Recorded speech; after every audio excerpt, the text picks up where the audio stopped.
Jamen, vi i gruppen af Ali, Cecilie Jacobsen, Katrine, Lykke og Sigurd har fået den her reklame, der hedder Cemetery. Det er en reklame fra maj 1999.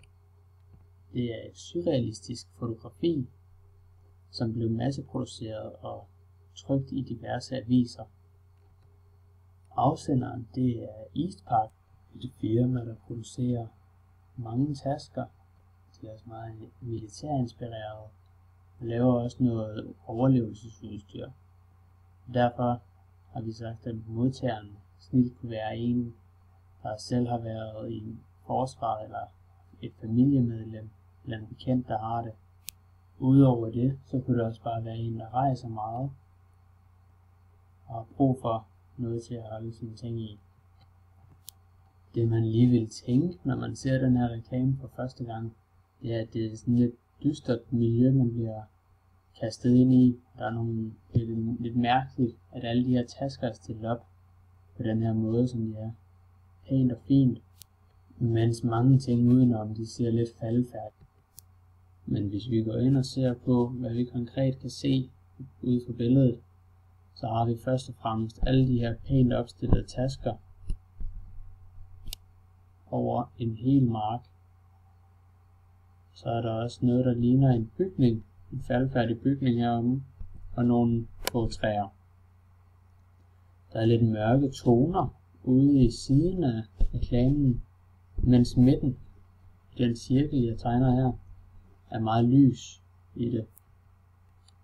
Jamen, reklamen den er opbygget på den måde, at i forgrunden, der har vi alle de her tasker på marken, og i mellemgrunden, der har vi træerne og bygningen her, og så til sidst, der har vi baggrunden, det er himlen. Og hvis vi snakker de linjer, vi får dannet i billedet, så har vi først og fremmest de her to diagonale linjer, som er kommet op her. Og der kan man se, at taskerne, de næsten følger dem til begge sider. Og de krydser lige i det punkt, hvor vi har den allervigtigste taske her. Den man lægger allermest mærke til, når man kigger på reklamen. Og vi kan også se, at den linje, der går op fra venstre hjørne og ned, den peger direkte mod vores Eastpak logo. Netop for at vi skal få opmærksomheden rettet mod det. Modsat den, så har vi den næste linje her, der går ned fra venstre hjørne og op.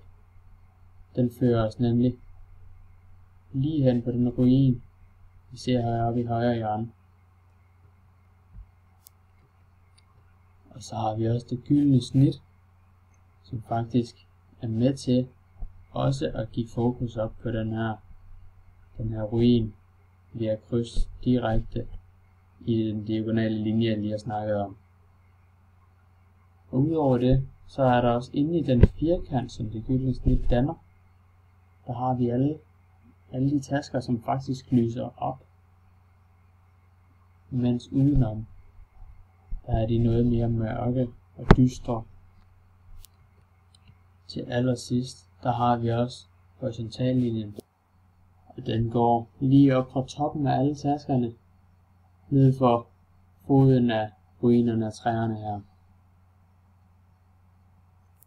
Og hvis vi så går ind og ser på de former, som taskerne danner, eller som vi ser på billedet, der har vi først og fremmest, at alle taskerne, de danner faktisk mange trekanter.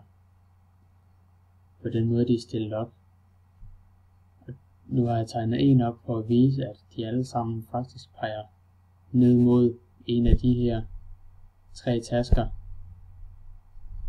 Og de fører siden videre til vores Eastpak logo her. Billedet det er selvfølgelig taget i normalt perspektiv, og man kan bare se alle ting, som havde man stået på den mark og kigget ud. Det er desuden også beskåret på den måde, at man bare ville tro, at det her det gik ud i al evighed. Det bare blev ved. Altså, man ser ikke en ende til alle de her tasker, sådan som de står. Og billedet det er meget det er realistisk på den måde, at man sagtens kunne stille alle de her tasker op. Men igen så er situationen selvfølgelig meget urealistisk. Det er ikke noget, man ville gå ud og gøre. Og hvis vi skal tolke på alt det her, jamen så kan man til at starte med at snakke om de diagonale linjer, som vi havde tidligere. Hvor at den ene, der gik ned fra det ene hjørne og opad, pegede direkte mod en ruin. Så er der faktisk en, der går den helt stik modsatte vej og peger mod Eastpark. Og der kan man se, Eastpark, de viser her, at jamen, ruinen går den vej, men det er ikke os. Vi går den anden vej. Vi vil holde, og det er det, vi gør. Og så er der også noget farvesymbolik i de orange tasker, for de symboliserer fortvivlelse og sorg, men igen også styrke i hårde tider. Og det er det, som den her sky heroppe, den bringer med. Det er de hårde tider, de triste dage. Og så er taskerne også stillet op på den her måde, som skal ligne, at det faktisk er gravstene for afdøde soldater. Og det skal tage det med, at selvom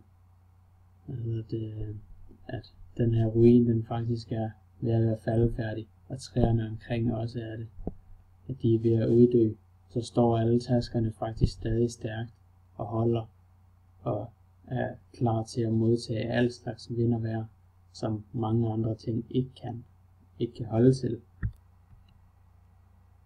Og så videre til subliminal kommunikation.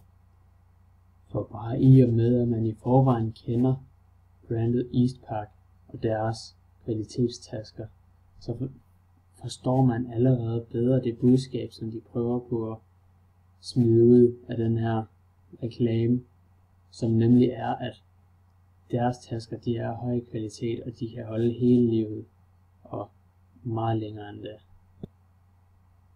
Jamen, vi har vurderet reklamen til at passe helt perfekt til deres egen målgruppe, som nemlig er dem her, der kender taskerne, der ved, hvor gode de faktisk er, hvad de kan holde til, og hvor mange tæsk man egentlig kan give dem.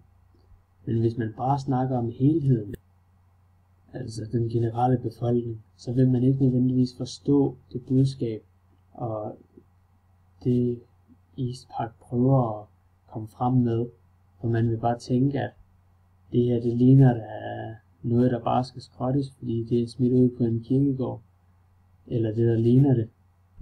Så det er helt bestemt ikke alle, der forstår, hvad det her går ud på. Jamen, så vil vi gerne afslutte med at smide det hele ind i Aelia-modellen. På den måde, at reklamen fanger ens opmærksomhed, det er, at den er meget usædvanlig, og man lige tjekker en ekstra gang, om det er rigtigt, det man lige har set, at der står en masse tasker stillet op sådan der, og hvorfor det er sådan, det bliver man interesseret i, eller man allerede har interesse for det, når man ser, at det er en Eastpark taske, fordi at man nemlig har enten historisk viden, eller allerede kender dem og er interesseret i at få en. Og så er der ønsket om, at man har en taske, der kan holde, at man ikke skal købe en ny hele tiden. At man bare kan nøjes med at have en, og så virker den så langt, som man nu skal bruge den. Og så vil man selvfølgelig tænke, at det er en god investering at købe sådan en her, og ender så med at gøre det.